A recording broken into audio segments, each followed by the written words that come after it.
ಶಿಕ್ಷಣ ಮತ್ತು ಆರೋಗ್ಯ ಸೇವೆಯ ಮೂಲಕ ಸಮಾಜದ ಋಣ ತೀರಿಸಿದ ಪ್ರೇಮಾತಾಯಿ ಪಿಕಳೆಯವರ ಕಾರ್ಯ ಇಂದು ಕೆಎಲ್ಇ ಸಂಸ್ಥೆಯ ಮೂಲಕ ಸಮಗ್ರವಾಗಿ ಬೆಳೆದು ನಿಂತಿದೆ ಎಂದು ಪ್ರಸಿದ್ಧ ನಾಟಿ ವೈದ್ಯ ಹನುಮಂತ ಗೌಡ ಅಭಿಪ್ರಾಯಿಸಿದರು.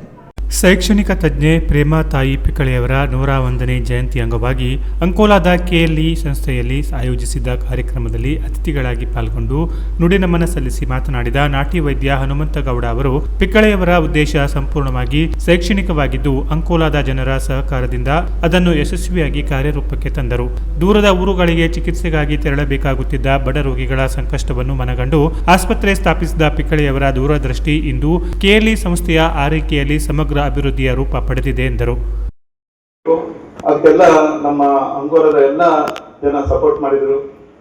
ಹಾಗೆ ಅವರ ಒಂದು ಇಲ್ಲಿ BEd ಅನ್ನು ಕೂಡ ಪ್ರಾರಂಭ ಮಾಡಿ, ನರ್ಸಿಂಗ್ ಕೂಡ ಪ್ರಾರಂಭ ಮಾಡಿ, ಏನೋ ಒಂದು ವಿದ್ಯಾರ್ಥಿಗಳಿಗೆ ನಮ್ಮ ಅಂಕೋಲದ ಜನರಿಗೆ ದೂರ ಊರಿಗೆ ಹೋಗೋದಕ್ಕಿಂತ ಇಲ್ಲೇ ಒಂದು ಶಿಕ್ಷಣ ಕಲಿಬೇಕನ್ನೋ ಒಂದು ಮಹದುದ್ದೇಶದಿಂದ ಏನು ಅವರು ಸಂಸ್ಥೆಯನ್ನು ಹುಟ್ಟಾಕಿದ್ರು. ಅದು ಯಶಸ್ವಿಯಾಗಿ ನಡೆಯುವಂತಹ ಒಂದು ಸಪೋರ್ಟ್ ಅನ್ನ ನಮ್ಮ ಕೆಎಲ್ಇ ಸಂಸ್ಥೆಯವರು ಮಾಡ್ತಾ ಇದ್ದಾರೆ.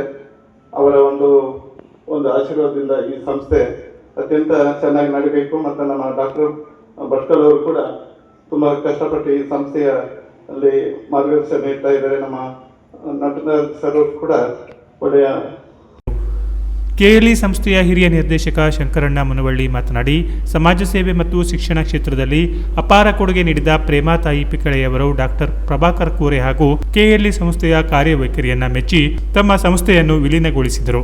ಸಂಸ್ಥೆಯವರ ಆಶಯ ಮತ್ತು ಸಾಮಾಜಿಕ ಕಳಕಳಿಯನ್ನು ಗೌರವದಿಂದ ಮುಂದುವರಿಸುತ್ತಿದೆ ಎಂದು ತಿಳಿಸಿದರು.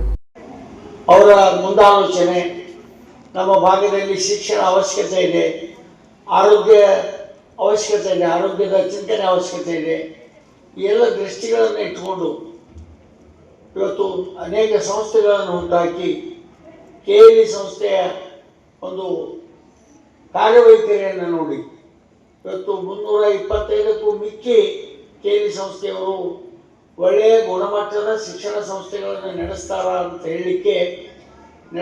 ಇದ್ದೀವಿ ಅಂತ ಹೇಳಲಿಕ್ಕೆ ಭಾಳ ಖುಷಿ ಅನ್ನಿಸ್ತಾ ಇದೆ, ಭಾಳ ಹೆಮ್ಮೆ ಅನ್ನಿಸ್ತಾ ಇದೆ. ಅದರಲ್ಲೇನೋ ಒಬ್ಬರು ಪ್ರೇಮಾತಾಯಿ ಪಿಕಳೆಯವರು ಇರ್ಬೋದು, ಅನೇಕ ದಾನಿಗಳಿದ್ದಾರೆ, ಗುರುಗಳು ಸಹಿತ. ಕಾರ್ಯಕ್ರಮದ ಅಧ್ಯಕ್ಷತೆ ವಹಿಸಿದ್ದ ಕೆಎಲ್ಇ ನಿರ್ದೇಶಕ ಡಾಕ್ಟರ್ ವಿಐ ಪಾಟೀಲ್ ಮಾತನಾಡಿ, ಬಸವಣ್ಣನವರ ಸಮಾನತೆಯ ತತ್ವವನ್ನು ಜೀವನದಲ್ಲಿ ಅಳವಡಿಸಿಕೊಂಡ ಪಿಕಳೆಯವರು ಮಹಿಳಾ ಸಮಾನತೆ ಹಾಗೂ ಮಹಿಳಾ ಶಿಕ್ಷಣಕ್ಕಾಗಿ ತಮ್ಮ ಬದುಕನ್ನೇ ಅರ್ಪಿಸಿದರು. ಇಂದು ಹೆಚ್ಚಿನ ವಿದ್ಯಾರ್ಥಿನಿಯರು ಶಿಕ್ಷಣ ಪಡೆಯುತ್ತಿರುವುದು ಪಿಕಳೆಯವರ ಕನಸಿನ ಸಾಕಾರವಾಗಿದೆ. ಅವರ ನಿರೀಕ್ಷಿಸಿದ್ದ ಸಂಸ್ಕಾರ ಮತ್ತು ಆದರ್ಶಗಳನ್ನು ವಿದ್ಯಾರ್ಥಿಗಳಲ್ಲಿ ಬೆಳೆಸುವುದು ನಮ್ಮ ಕರ್ತವ್ಯ ಎಂದರು. ಈ ಸಂದರ್ಭದಲ್ಲಿ ಪ್ರೇಮಾತಾಯಿ ಪಿಕಳೆಯವರನ್ನು ನೇರವಾಗಿ ಉಪಚರಿಸಿದ್ದ ರಾಜ್ಯೋತ್ಸವ ಪ್ರಶಸ್ತಿ ಪುರಸ್ಕೃತ ಹೆಸರಾಂತ ನಾಟಿ ವೈದ್ಯ ಹನುಮಂತ ಗೌಡರನ್ನು ಕೆಎಲ್ಇ ಸಂಸ್ಥೆಯ ಪರವಾಗಿ ಸನ್ಮಾನಿಸಿ ಗೌರವಿಸಲಾಯಿತು. ವಿಕೆ ಹೈಸ್ಕೂಲು ವಿದ್ಯಾರ್ಥಿನಿಯರು ಪ್ರಾರ್ಥನೆ ಸಲ್ಲಿಸಿದರು. BEd ಪ್ರಾಚಾರ್ಯ ಡಾಕ್ಟರ್ ವಿನಾಯಕ ಜಿ ಹೆಗಡೆ ಪ್ರಾಸ್ತಾವಿಕವಾಗಿ ಮಾತನಾಡಿ ಸ್ವಾಗತಿಸಿದರು. ವೇದಿಕೆಯಲ್ಲಿ ಕಾರ್ಯದರ್ಶಿ ಡಾಕ್ಟರ್ DL ಭಟ್ಕಳ, ಸಂಯೋಜಕ R ನಟರಾಜ್, ಸದಸ್ಯೆ ಡಾಕ್ಟರ್ ಮೀನಲ್ ನಾರ್ವೇಕರ್ ಉಪಸ್ಥಿತರಿದ್ದರು. ನರ್ಸಿಂಗ್ ಪ್ರಾಚಾರ್ಯ ಡಾಕ್ಟರ್ ಗಂಗಾಧರ ಈಸರಣ್ಣ ವಂದಿಸಿದರು. ಪದವಿ ಉಪನ್ಯಾಸಕರಾದ ಜಯಾ ಗಾಂವ್ಕರ್ ಹಾಗೂ ಜ್ಞಾನೇಶ್ವರಿ ನಾಯ್ಕ್ ಕಾರ್ಯಕ್ರಮ ನಿರೂಪಿಸಿದರು. ಕೆಎಲ್ಇ ಸಮೂಹ ಸಂಸ್ಥೆಗಳ ಸಿಬ್ಬಂದಿಗಳು, ವಿದ್ಯಾರ್ಥಿಗಳು ಇದ್ದರು. Canara plus news, Ankola.